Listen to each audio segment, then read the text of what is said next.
Hello, hello, hello, you gorgeous human being. It is Susie Ashworth here, and you are listening to the Infinite Receiving podcast. And I have got a juicy one for you today. And you know what it means when I say juicy. It means that I have got a gorgeous guest that I am going to have an incredible conversation with. And I am super excited to introduce you to the one and only Radhika.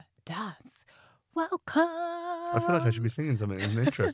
Thank you so much for that musical intro. I really appreciate it. You Thanks for are having me. very, very welcome. I feel like it would be rude to introduce you in any other way than music, because that is how we met. And I feel like it runs through your veins. Little bit.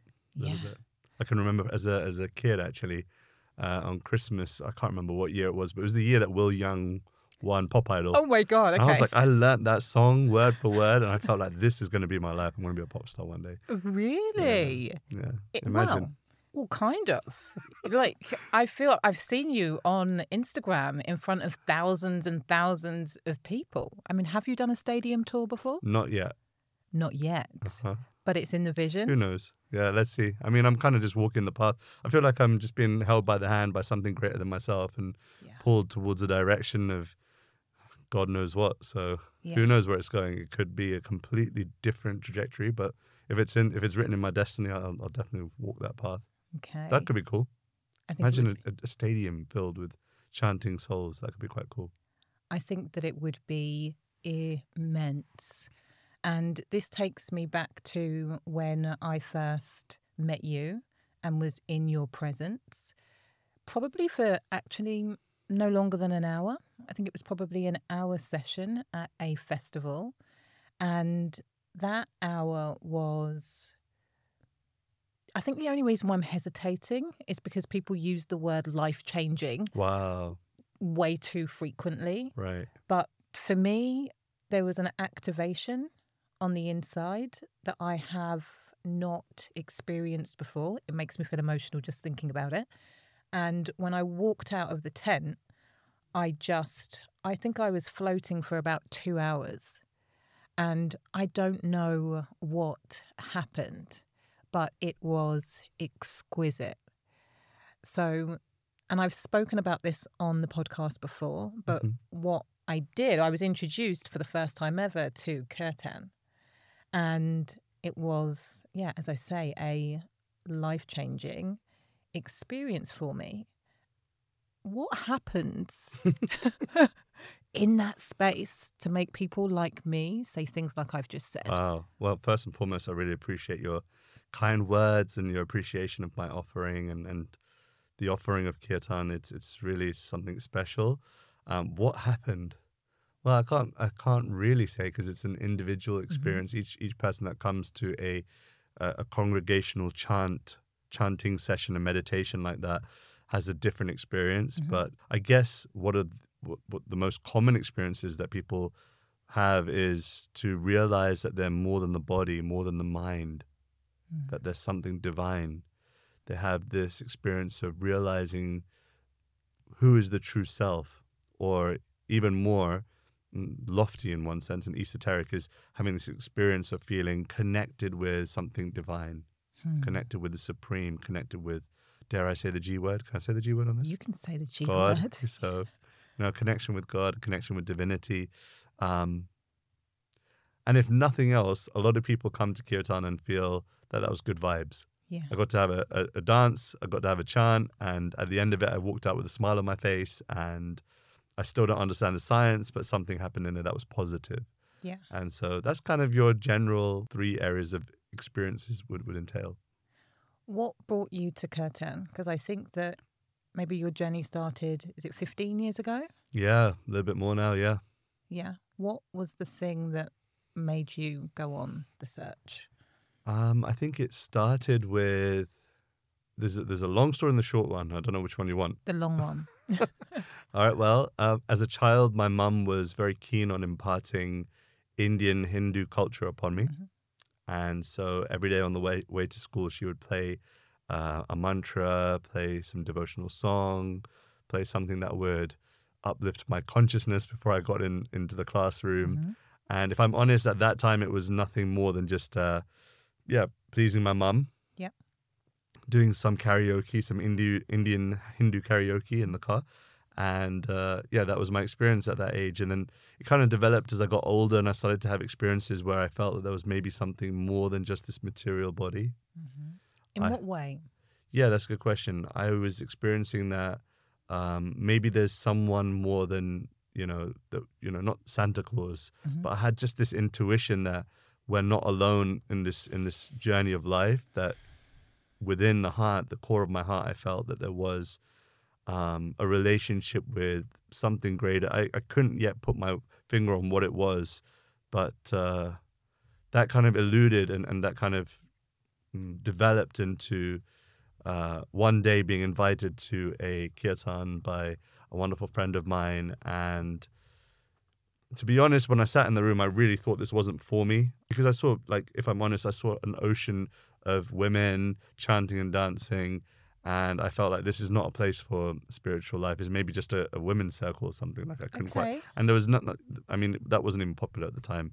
But by the end of the kirtan, I remember just feeling very much enlivened, because I was in a dark place in my life where I didn't know what I really wanted.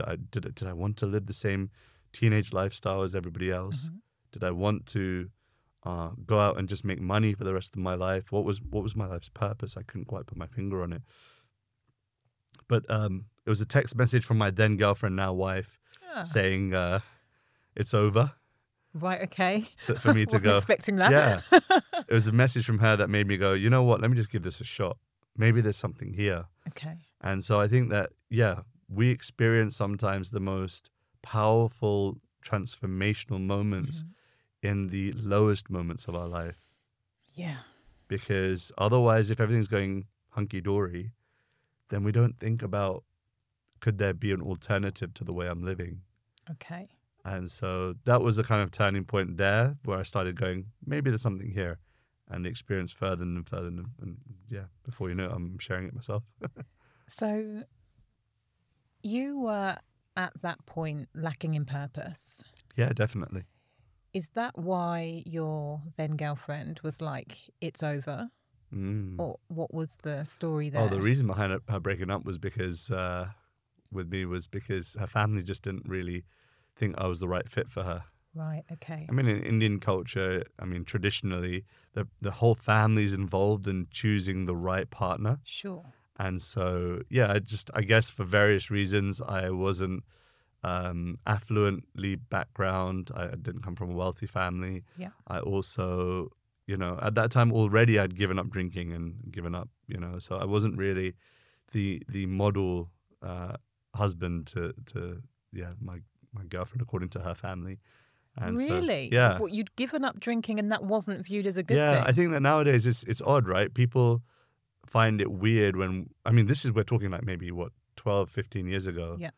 I think that the teetotal culture wasn't really appreciated. Right, okay. Sober raves definitely weren't. And veganism was off the plate. Like if you're a vegan, you're definitely too weird to be involved in, Wow. Yeah, this is only 10, 15 years ago. I think many people have experienced that. That's really interesting to hear, because I did not think that was the case with Indian and Hindu culture. Yeah. I thought that was actually standard. Okay. And so she said, we're done. And you said, okay. I had no signal on my phone. After that, I'm trying to send messages. Nothing's going through. So I was like, well, nothing's working. I might as well just surrender now. Okay. Might as well take shelter of something greater.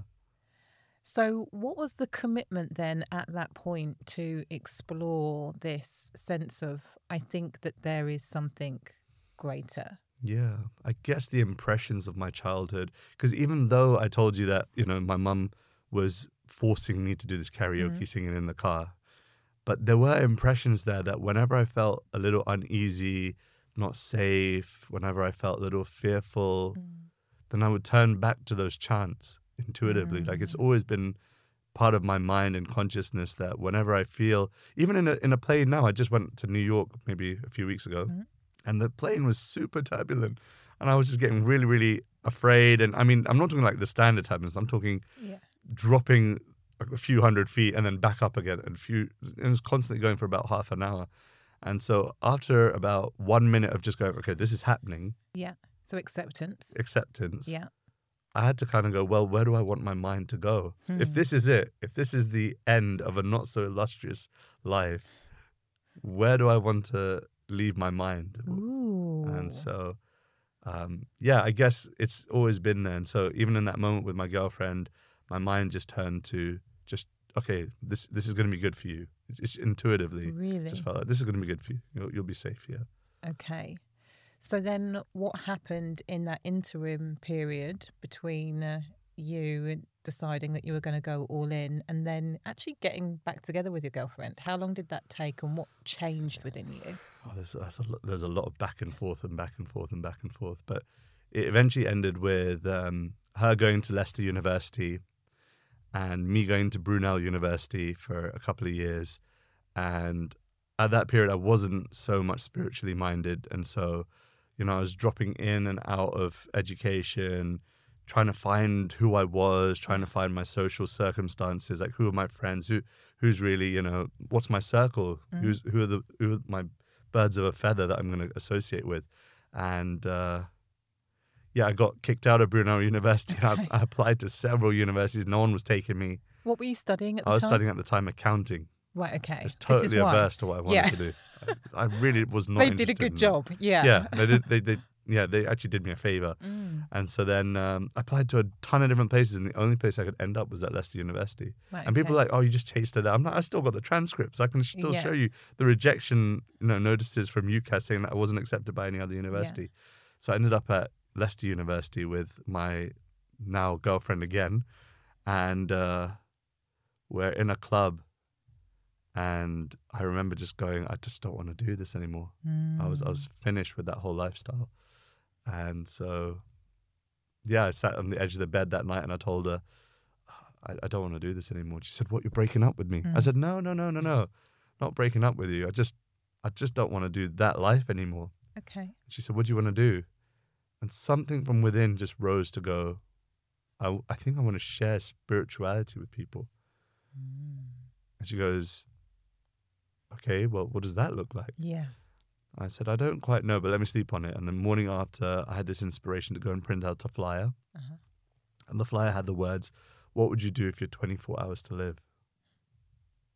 And that was the topic that week, that I was going to present something on time and on the finite nature of how little time we have in this human experience, etc. But I was like, I don't know if students are going to be into this. But we just printed out, I don't know, maybe like 500 flyers or something from the library printing machine, nothing professional, just the words, what would you do for 24 hours to live? And we just started handing them out. And we did the event the next day, and I was expecting 5 people to show up. Like, I just literally put five chairs in the room. Yeah. And that day, I think we had something like 70 to 100 people show. So I'm like pulling chairs out of all over the place to just try and fill the room because I had no expectation that this was going to happen. But wow. Yeah, and it just kind of snowballed from there. And I felt, well, people are appreciating this. I feel like I'm finding purpose doing this. I feel like I'm making a difference in people's lives. I feel like I'm growing as a human being. And so There's a lot in here. there's a lot, yeah. So what would you do if you had 24 hours to live? That was just an inspiration for you. Yeah, there's a friend of mine who's now the world famous Jay Shetty. Oh, okay. And he was at that time speaking at universities as a monk. Okay. And yeah, I just really got inspired by his topics, and he would have some far out ideas about topics. Like another topic he had was, wouldn't life be simple if apple and blackberry were just fruits? Yeah. So yeah, it's so many far out topics. And I used to just take inspiration from there. Yeah. And just give it in the way that I could in my own language, in my own words. So you handed out these flyers. Why do you think that so many people wanted to have that conversation with you? I think there comes a time for each of us, whether it's in your youth, your middle age, or old age, there comes a time for all of us where the superfluous nature of life has to be addressed. What do I mean by that? we have so many things in our life that are constantly evolving, revolving, moving and chopping and changing, be it relationships, your money status, be it your mental health and well-being, so many things that are constantly changing. But at some point or another, you have to address the fact that a lot of these things are, in one sense, not the essence of our being, that there's maybe something more. And that can either happen in your youth through a traumatic experience, or like a moment of awakening, or in your middle age when you're having a midlife crisis and like, what do I really want from this life? What is this life all about? Or in old age where you're faced with the inevitability that you're going to die. Yeah. This human body is going to perish. And so you have to address that what is this life worth? And so I guess people who came to that event were either just looking for community, either looking just for friendship, or there must have been seekers in there that were looking for the answer to a more essential life. Yeah, and it just kind of continued for 3 years at university while I was at Leicester University. I got a degree in the end. In what? In banking. Okay. It's just one of those, I just didn't know what I wanted to do. Yeah. Can I ask, were you reading the Bhagavad Gita at that point? Yeah. You were. Yeah. And how connected did you feel at that time to the teachings? I have to be honest, I picked that book up like 6 times and put it down probably 6 times. It was really hard for me to get into. Because I found that with reading these kind of spiritual texts, you need to go with many. Okay. You know, on your own, you can get through it really fast. Yeah. You can just read it and you'll put it down. Like, anyway, I got through it. Yeah. But with many, you'll grow through it. Each text, each passage, each sentence will hold so much more meaning when you go the way with those who really know the way. Sure. You know, and show the way. So this is study. There's a difference between reading I think so. and study. Yeah. And at that point in time, you were more reading than understanding the power of the study. For sure, yeah. And yet you were still holding these spaces for people. And again, I appreciate that everybody's own individual experience is their experience, but people were coming back. Yeah. What were they sharing with you? At that time? Oh man, you're taking me back. I remember a lot of the students were looking for guidance on what they should be doing.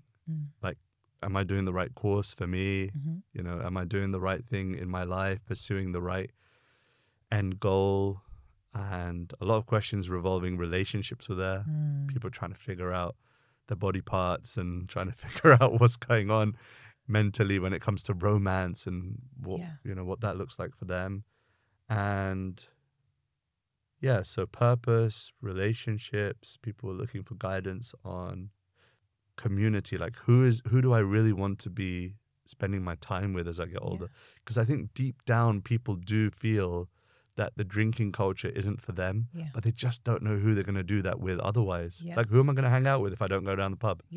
Who's going to be my friends if I don't share a glass of wine with my girls and, you know, once a week? Who am I going to be friends with? I don't want to be the weirdo that's gone teetotal. You know? There's a fear of being excluded from the tribe. Yeah. You don't survive if you are not part of the tribe. So creating that space of people that were all having similar thoughts. What was it within you, and maybe this was God, that enabled you to give yourself the permission to hold that space and be that counsel at that time? I remember reading in one of our Vedic texts the importance of devotional service. That despite our obvious flaws, despite our lack of ability, and despite perhaps our lack of even knowledge, I didn't really know everything about everything. Still don't. But I knew enough from my experiences to go, this process of devotional service, that I'm offering something with higher purpose in this devotional mood where I'm offering it primarily to God, but also as an offering to God, trying to love every single person I interact with. That this concept really, it struck my heart, because here was something that wasn't hedonistic. It wasn't about just enjoying. Whenever we read about self-help, or we read about, you know, development of economic status, or, You know, even just trying to build a social platform for yourself. It's all about how will I benefit? How will Yeah. I be liberated even? Yeah. This culture of hedonism, Yeah. that how can I enjoy? So in this concept of loving, serving, giving, I was really averse to it initially because I thought, well, you can't give what you don't have. Yeah. But there was something in me that realized that in giving we receive. In giving we receive. And so I feel like, if I'm honest, of all the years of giving that I've been able to share, I can probably selfishly say I've probably benefited the most.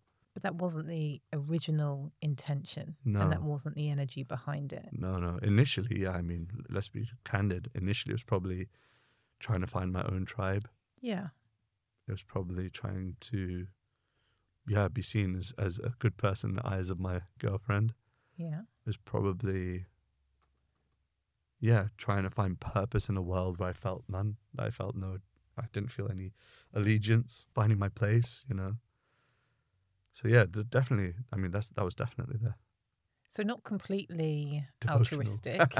Yeah, And yeah. there was a more than healthy balance Yeah, I when it think came so. to wanting to be of service. You used the L word. Mm-hmm. When did you start consciously and intentionally focusing on loving as a verb, not just for your girlfriend, but for the collective? Yeah, wow.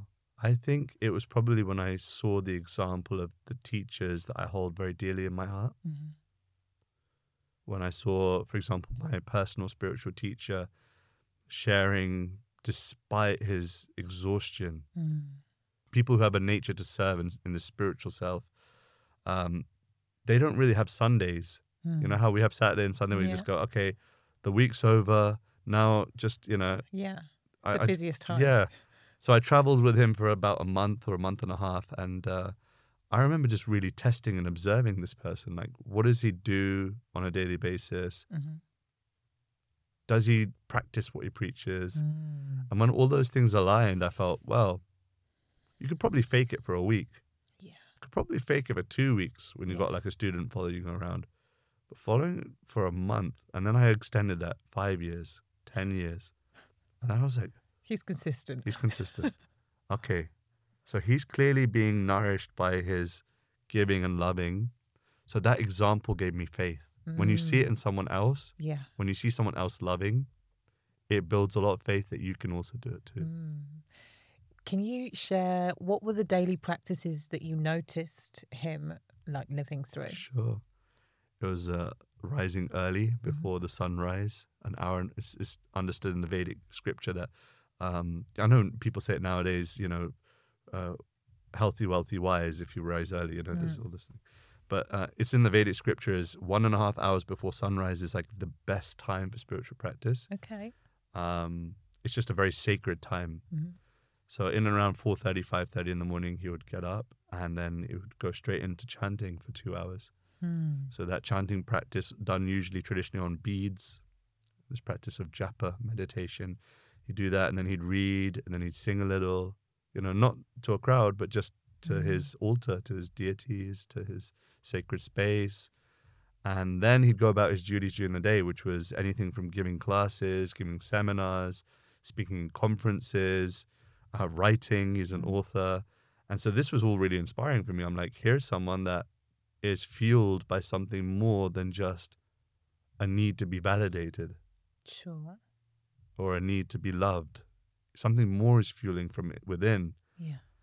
And so that was really inspirational for me. Those kind of daily practices then made me think, I'm going to give that a shot. Yeah. So I don't rise early. I suck at that. Anyone who knows me knows that I'm really bad at rising early. But I try my best. I try my best to keep some sort of practice in the morning. Yep. And that can look exactly like that, a chant still. That's for me a practice I keep very sacred, and I read every day. So that's something that I keep very sacred as well. And then, yeah, I try to write and speak during the days as much as I can, try to use my voice for higher purpose. Whenever someone says, how do you do it? How do you do it? Well, I just try to be like a cow. Everywhere I go, give a little milk. You know? Yeah. So I hope it helps people. I hope it serves. Do you find in that morning practice that that is your nourishment? Yeah, it's my nourishment, it's my test. It's my test of character, test of Okay. uh, where my mind is. It's really it's almost like when you chant for that long, you have to deal with the inevitable dog that sits next to you Yeah. that's barking all the while, and the dog is called false ego. Mm. You don't need to chant today. No Yeah. one will know. Yeah. You don't need to read today. No one will know. You've got more important things. Look at your Instagram following. There's so many different thoughts that come through, Yeah. but that's like the time where almost you have to lift up the mirror of the heart. You have to look into the mirror of the heart in those 2 hours. And even now, like, I'll be honest, I'll chant maybe for half an hour and then I get distracted. Yeah. And then I chant again for 15 minutes, I get distracted again. That's fine. It's the process of it Coming back. lifting the mirror and just dealing with that which is there. Otherwise, you know what it is? We just live in a world where we're constantly surrounded by weapons of mass distraction. Mm-hmm. Let me flood the mind with so much entertainment, so much gossip, so much hatred and envy that I don't have to deal with the fact that my heart's not quite pure. So Is that was that the like, goal? yeah, to purify the consciousness, purify the heart, so that my offering of loving devotional service is accepted by the Almighty. Is that It's- possible in a lifetime to I do think that? so. I think it's possible even now, here and now. Okay. It doesn't have to be years and years of sadhana, years and years of practice. It can just happen in any moment. Okay. So we're here, we're chatting, Yeah. we're on the sofa. Yeah. What would be required, if anything other than what we're doing, to get that purity? I'd probably of start heart? with a desire. Mm-hmm. You have to want it. Like, people often say, have you seen God? I want to see God also. I'm like, okay, let's get into that. What do you mean by I want to see? What will you do if God appears before you now? How will you see? If you don't have the eyes, the heart, the sincerity, these are all things that have to develop as almost a precursor. Mm-hmm. Having said that, I guess divinity, the supreme, is already here. Well, so my question would be, do you believe that God runs through each and every one of us always? Mm-hmm. So when you say, I want to see God, really that's your true self? Yeah, interesting. In the Srimad Bhagavatam and in the Bhagavad Gita and all of the prerequisite texts, the description of God is given as not just an energy. Mm-hmm. So that generally you see this in yoga schools, you'll see that they focus on one of these three aspects. But to give the complete picture, it's understood that God is Brahman, is the effulgence, so like an energy that's pervading all of the universe. Yeah. Is also Paramatma, which is, like you said, running through all of us. So seated within your heart, seated within my heart, seated within the hearts of the team that's surrounding me, there is divinity also there. Paramatma, the localized feature, is described sometimes. And then the third is the most intimate, is called Bhagavan, which means the person God. So all three are there in simultaneous inclusion. But I guess you have to figure out, well, what do I get most attracted by? And for me, personally, I understand that God is, and divinity is, this energy, all-pervading energy. I know that he's running through the hearts of every single soul. But at the same time, I want to know the person. Interesting. Because to love means there has to be a lover and a beloved. And there's a reciprocation of that. And that reciprocation happens in a personal relationship. Like, I can offer something to a person. Yeah, beautiful. Thank you. Thank you for bringing it out.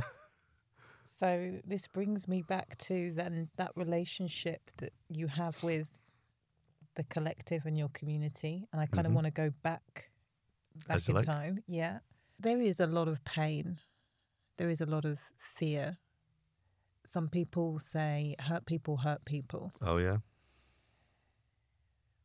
What is the process that you have gone through in order to be able to, and I'm putting words in your mouth because you haven't actually said this, but Love the people who are in pain. Mm. Love the people that show up in their suffering, wanting to get rid of their suffering onto other people. Like, what's that been like for you back then? Yeah, I mean, just as a disclaimer, first and foremost, I'm not always the most loving. Yeah. I can also be hurt people. Yeah. See, it's not always that I love people. Mm-hmm. I just loved the person that told me to love people more. So sometimes it's hard, like to put yourself out there when you really don't want to be out there. You know, there's times where like people are like, wow, that was an ecstatic kirtan. I'm like, internally, I'm like, I don't want to be here. I just want to be curled up at home. Like I'm Yeah. not always, you know, filled with ecstasy and joy. Yeah. But I guess the loving instructions of my teachers, I value that so much that despite of myself, I'll always try and be loving. It's like this, right? Like if you take an example of a child who doesn't like education at all, doesn't want to do his homework, but he loves his elder brother or elder sister. And the elder brother or elder sister says, you've got to do this. Like, this is really important for you. So then eventually you go, all right, well, got to give this my best shot. Yeah. So that's the disclaimer, I guess, that I'm not always loving, but I love the person that told me to be loving more than the process of being loving. That's first. I guess the second thing for me is around not trying to love people for who I want them to be, but who they are actually. You know, love them for who they are. So I never try to convert people. My mood isn't like that. I try to give the process very authentically and very candidly. I don't compromise on that, or I try not to compromise on that. But at the same time, I'm not trying to change people. Like, I'm like, no, you can be a bhakta, a loving, devotional person in suit and tie. Yeah. You know, don't worry if you're in the world of banking or in the world of engineering, or if you're in the world of journalism, or if you're in the world of, you know, hypnotherapy, whoever you are, you do that as you are. But see how you can add a little sprinkle of, divinity into there. And through the means of chanting, I feel that that's the way that happens. Yeah. So, loving hurt people starts with recognizing I don't want to change them into me. Don't want them to be copies of me, you know. How does Mark Twain say it? We were born a copy, let's die an original. Ooh. I hear again the theme of acceptance. Mm-hmm. Acceptance of what is. Mm-hmm. Your vision for this world. Mm-hmm. Let's go big. All right. What is it? Yeah. Nagar Adi Gram Hoibe Mera Naam. That my dream for the world is that every town and village, every city, every street has the opportunity to chant and to connect with God in this beautiful process of chanting. That's my ultimate purpose, I guess. Whether I die trying, that's a different thing. I think it'll still be glorious, whether it's success in the objective sense that, yes, every town and village will have chanting, or just in the progress of trying to do that, I still think that's success. Yeah. You know? So then acceptance is the world is the world. The world is the world. People are people. People are people. Their focus is their focus. Mm-hmm. And there's still space for yearning. Yeah, I think so.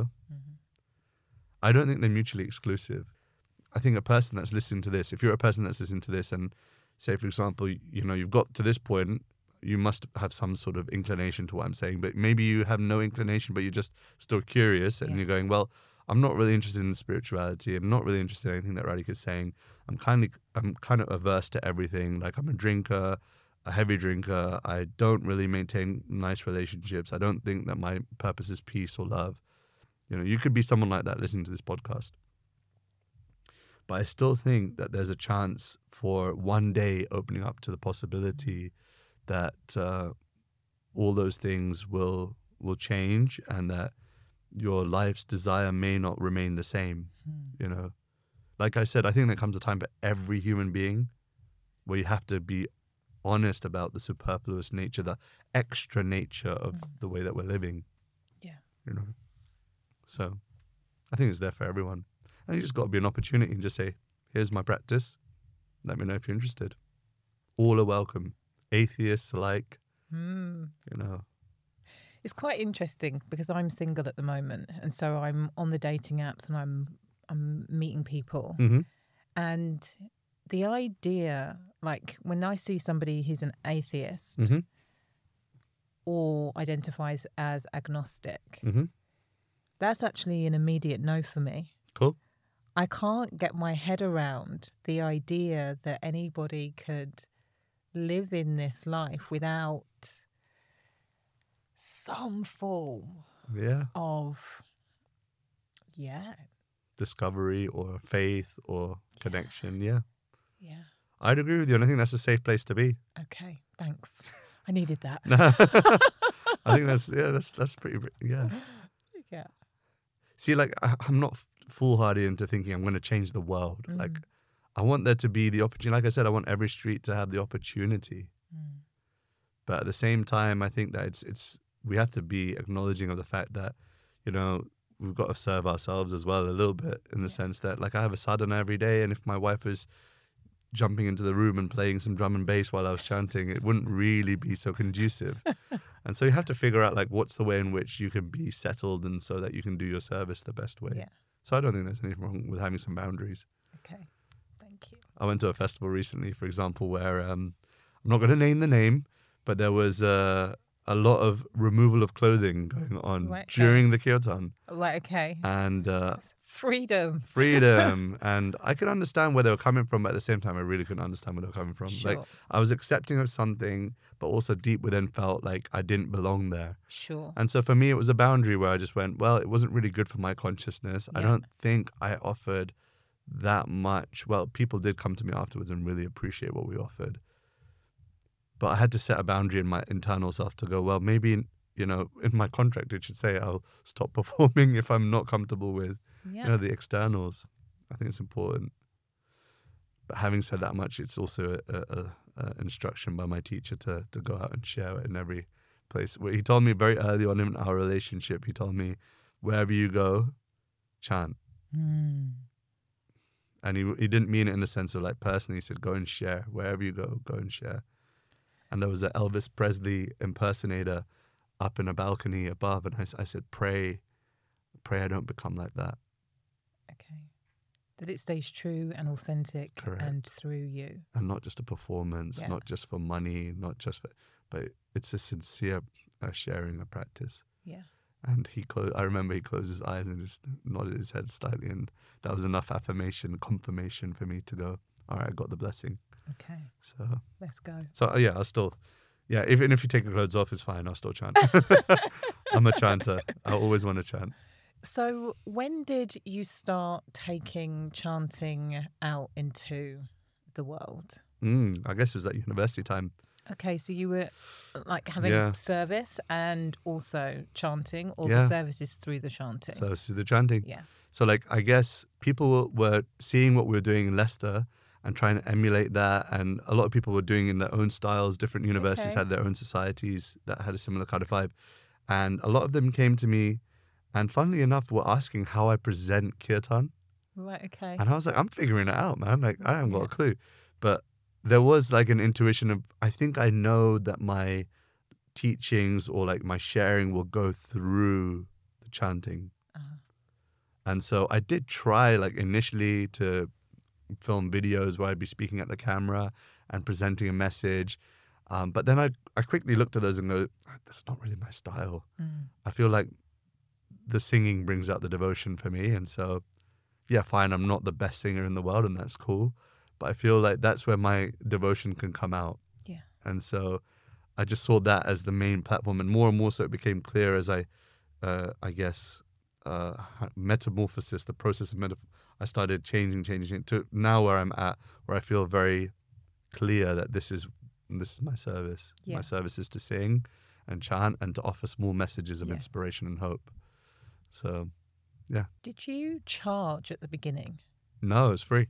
It was free. Yeah. At what point did you say, actually, this can be service and also it's my job? Do you call it a job? Yeah. Yeah. I mean, I'm in a really, really weird situation wherein my family have accumulated a good amount of wealth and, positive energy that way.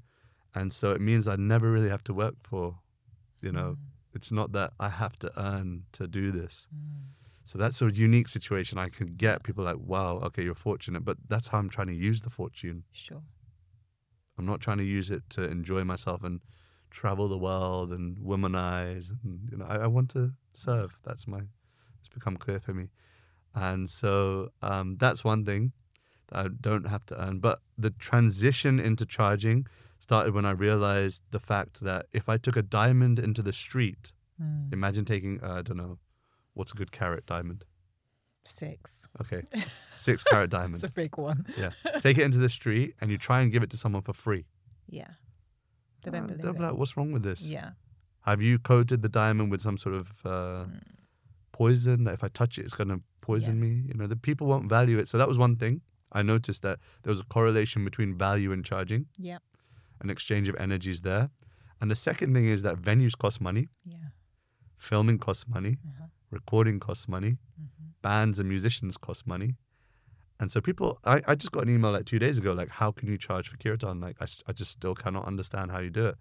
And then I try my best to actually respond to every single one of those emails. Really? In a personal way. I don't have like a copy and paste. I replied saying, thank you for your concern. I really appreciate what you're saying. But please also understand that all of the venues that I'm chanting in cost money, etc., etc., etc. And I said, I feel ultimately that the spreading of the chanting is going out very nicely. Yeah. And that people feel that there's an opportunity to connect through this process by all of the monetary things that we can do. Yeah. So, I mean, people, I said this on a previous podcast, by all means, look up my company, Radhika Das Limited. You'll see I don't take a single penny from it. It's fully a service. And so any of that money that comes in, I try my best to pay the people that are serving with me. And I try my best to upskill and up-level all the things I'm doing. So if it means I need to have the best harmonium, I'll make sure I have the best harmonium. Yeah. If it means I need to pay someone extra to make sure I've got the best in social media editing, they have to be paid properly. Yeah. But that's where all the money goes, to try and give the chanting to as many people as possible. It was interesting because before we started and you were talking, and I wanted to say, do you consider yourself a creative? I guess there's a part of me that's creative. Yeah. But I just know how to manage that creativity really well. I think creatives who are fully creative struggle with time management, struggle with forward thinking and visioning and strategizing. But I feel that maybe, I guess, karmically it's in there, or like from my culture it's in there. Indians generally have some sort of like good karma when it comes to organizing and being efficient and whatnot. That's a big stereotype, but there's a groundedness, that's what I hear you saying. Yeah. Because you were quite specific. You were like, oh, let's try this and we need to elevate that. It's the intention is very, very clear. Yeah, I heard this quote by Martin Luther King that still rings true for me. He said that those who love peace need to learn how to organize themselves more efficiently than those who love war. Ooh. Those who love war are fantastic at propaganda, fantastic at getting the word out, fantastic at bombarding your brain with all the messages of materialism. And here we are as spiritualists going, it'll happen. It'll happen. God will help me. There's this funny story where someone is stuck on the top of their house. The whole village is flooded. And he's like, I'm praying, God, please send me some help. God, please. Helicopter comes from above. Says, jump on. No. I'm waiting for God. I'm waiting for God. A boat comes past. No. I'm waiting for God. The floods come, take him away. He passes away, goes to heaven. And he's like, where were you, God? So I sent you a boat. Yeah. I sent you a helicopter. You didn't take it. Yeah. So all of these tools that we've got, let's use them for higher purpose. No, let's use it in efficient ways and intelligent ways for higher purpose. Some may disagree with me and say, no, everything will happen by divine grace, and that's all in your faith by all means. Yeah. But I feel like if I've got these hands, I've got these eyes, I've got these ears, I've got these limbs, I've got this intelligence, Yeah. let me use it for higher purpose. Do you think it's possible for somebody to be offering something devotionally like this and being of service and also getting paid? Yes. I think it needs good mentorship, though.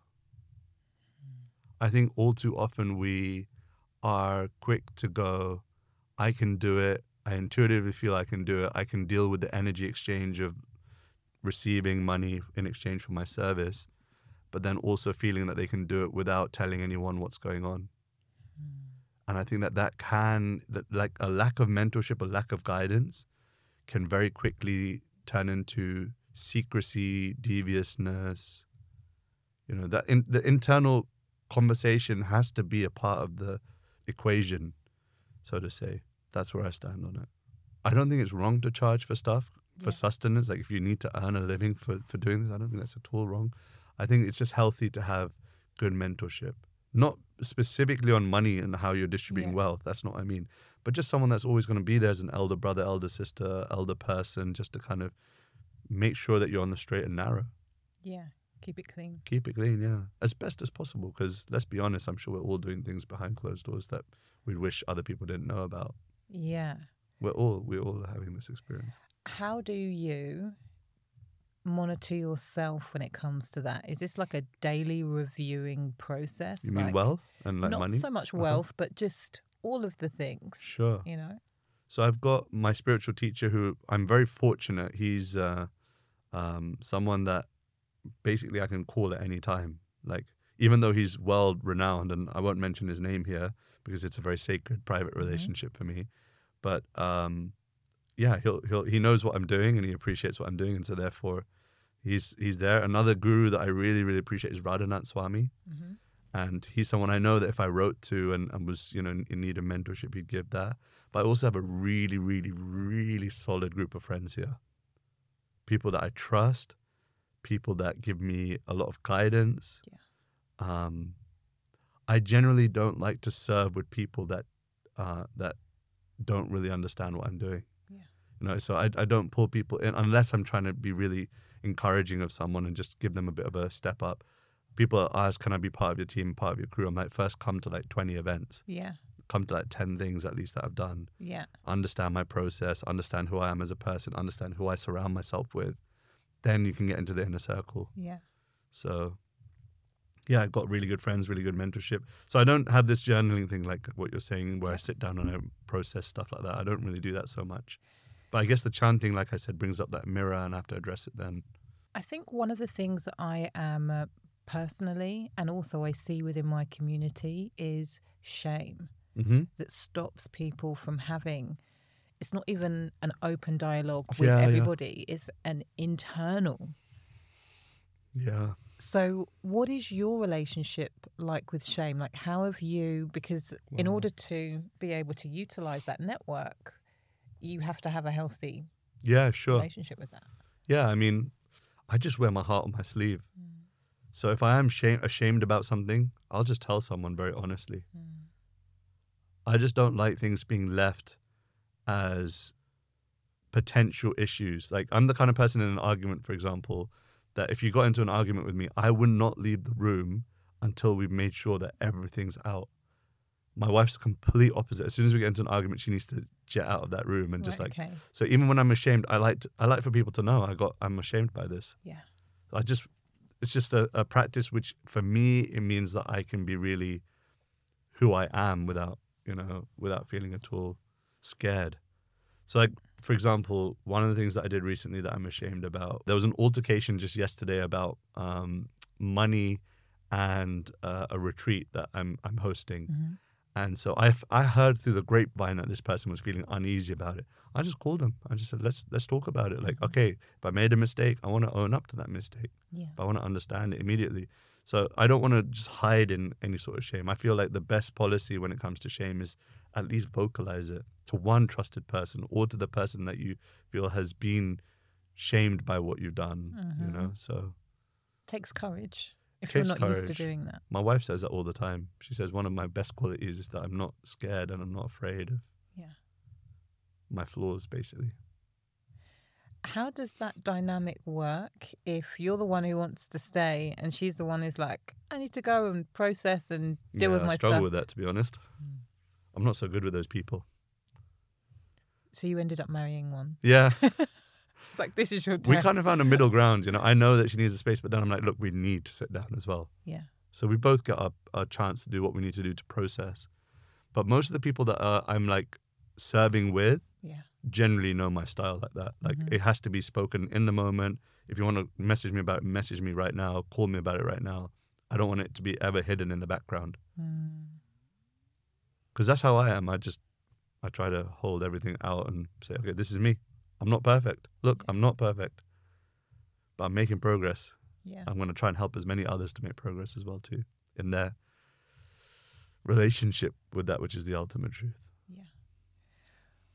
Before we started filming, you were talking about all of your travels. Oh, yeah? Which are extensive. It's tiring. Did you ever imagine that this would be your life, traveling around the entire world, sharing kirtan? When I was introducing my teacher to my wife, then girlfriend, he asked me in the car, like, there's these psychological questions you can ask someone before you're in assessing whether someone's the right partner for you. Have you done this before? No. So, like, someone asks you, what's your favorite animal? Oh, okay. What's your favorite body of water? Right, okay. What's your favorite color? And then all of these answers, it gives you a sign into what kind of person you should be with. Right, So he was doing this with me, and I had no idea. I was a kid at the time, so I had no idea what he was doing. But he asked me, what's your favorite color? And I said, red. And he said, why? I said, this is going to sound really sentimental, but because you wear red, I want to be more like, I like this. Just look. And I asked him why, what's the reason for that? And he said, that color indicates what kind of person you want to be. So he's a traveling mendicant. Like, he's always on the go. Yeah. And I decided to be like that. And it's because, like, the person that, you know, my teacher is someone that I really, really, really respect. And so I want to be more like him. Yeah. And so, yeah, in one sense, I have a desire. Yeah. But now I'm doing it. I'm like, damn, this is tough. It's a lot. It's a lot. It's a lot of energy to take on board, a lot of energy to output. Yeah. It's a lot of, tough decisions because I have to be away from my kids, like maybe 20 or 30 weekends out of the year. Yeah. During the week, I'm generally at home. Like, this is a podcast that we're filming during the day on a weekday. And so generally I'm normally at home with my son and my daughter. But the weekends is where everyone has fun. No, that's where all other families hang out and congregate. And I guess there's some shame around maybe not being the most social father. But I sincerely pray that as they get older, they'll understand that I wasn't doing it just for me. Yeah. Or for them. And your wife is accepting of all of the travel? She's amazingly loving about it. Wow. She does have tough moments. Yeah. And I think more about missing out. Like, she sees all the stuff and she's like, oh, I wish I was there to experience it with you. And so I don't think there's very many people that have been as accepting as she has. So it's kind of like, I feel like she's my greatest gift. When did her family come around to the fact that you were staying? Oh, probably when we got married, the year we got married. I kind of like, I didn't ask for her hand in marriage in the most traditional way. I just kind of put a ring on it. I proposed to her. She said yes. Her dad found out and said, okay, well, we're getting married. You're getting married this year. So the same year I proposed, her dad said, we're getting married. Right, okay. So that was the 2018 we got married 5 years ago. So it happened very quickly. And I think there was an adjustment period. You know, I didn't really connect with him. He didn't really connect with me. But I think he really values that people are appreciating what my offering is. Yeah. And I think that breaks down a lot of barriers. Yeah. When you know, if you saw like your son-in-law is doing some nice things to help people around the world, then I think that softens the heart. For sure. You know, so he's been very, very appreciative and very kind. And sometimes he'll drop me a video message because he's got some, you know, friends that are nearby. Just wants them to know that. Fam. Yeah. Son-in-law. So yeah, that's sweet. I appreciate that. I see that as him appreciating my service. Yeah, So for sure. What's been your most favourite mm. experience when it comes to kirtan of, I don't know whether it's late or ever, but what really sticks out in your mind as like, wow, that was something? Yeah, the experience of feeling close to God when Mm. chanting.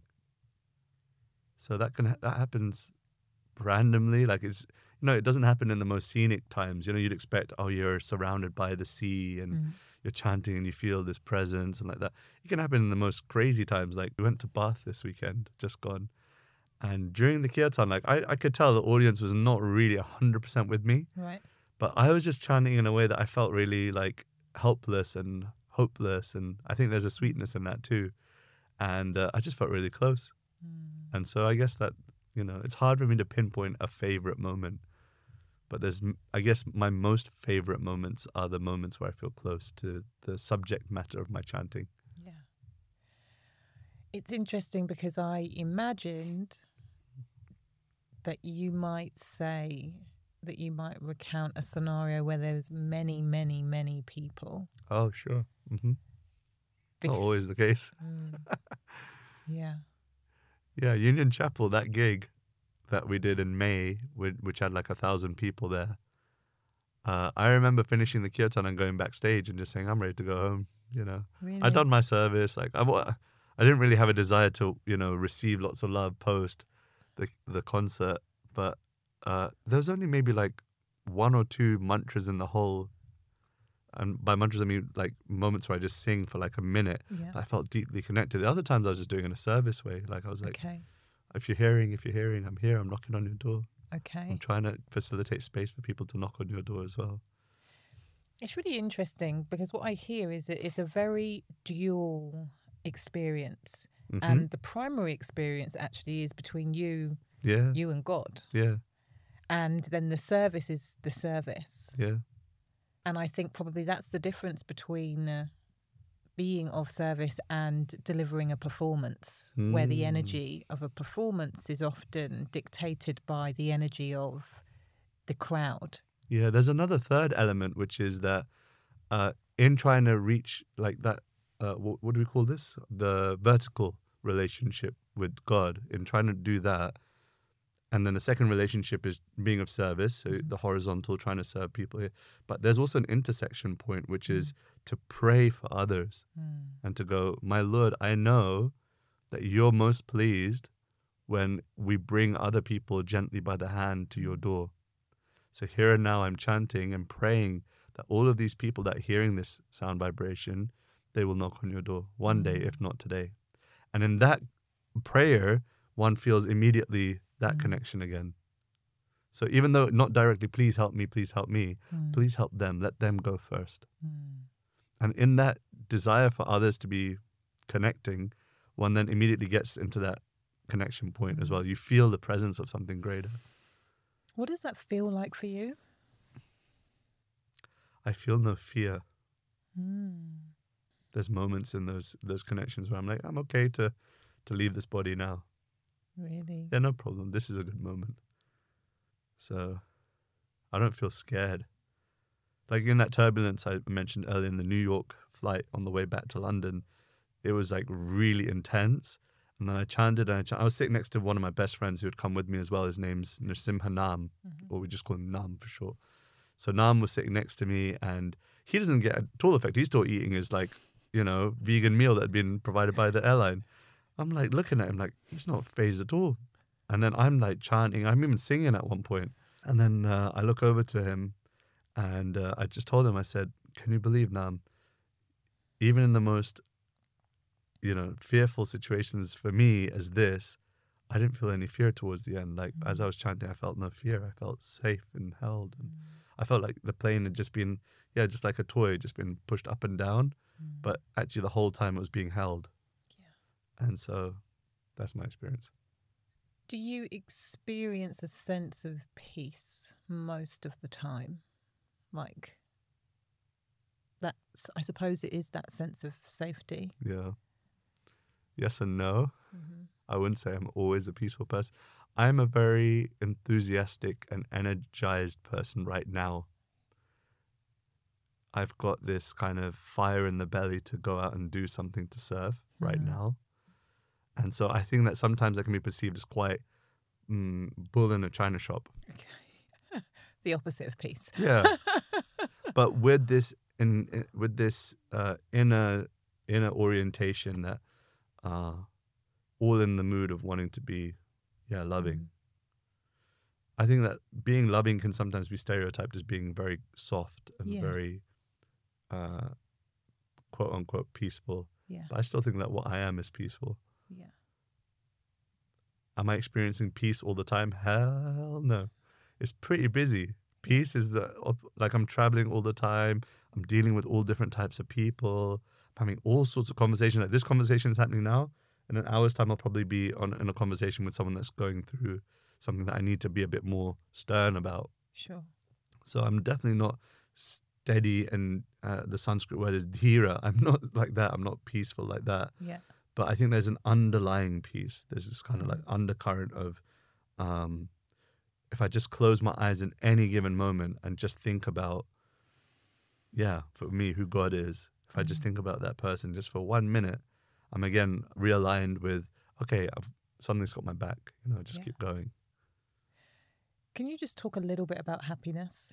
Because I know that part of your teaching is actually what is beyond this happiness. And I'm curious for you to share a little bit more on that.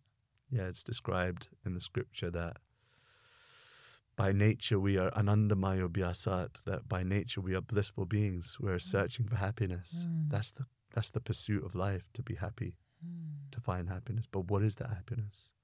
Is it by accumulating more things? Is it by accumulating more relationships? Is it by accumulating validation socially? What is that happiness? That has to be understood first and foremost. And so once we understand that real happiness is not by getting things we make a living. But by giving, that's how you make a life. So to make a life that's wholesome, that's truly happy, I think there has to be a period of time in your life where you go, okay, what am I really good at? And how can I offer that to others to also find happiness? And then in that process, one feels happy. One feels at peace. One feels steady. One feels joyful, even ecstatic, And then one can start to experience, once one enters into that world of trying to find what they're really good at, give that to others, and then connect that to a higher purpose like God, etc. Then one can really experience happiness in this world. It's possible to be happy in this world. So you need to know what is happiness. Thank you so much. Thank you. I have a couple of questions that I always ask my guests. You ask incredible questions, by the way. Thank you very much. Just have to say, it's a really enjoyable experience. Thank you. I received that. So to round us off, yes, in celebration of my book that is coming out in February. Congratulations. I would love to ask you, what does infinite receiving, when I say those words, what does that mean for you? Infinite receiving. What is the infinite for me is the transcendental. And receiving is a form of love. To receive means you're being loved. So I guess receiving the love of God is infinite receiving. Next question, are you good at it? I've got the tools. Am I good at infinite receiving?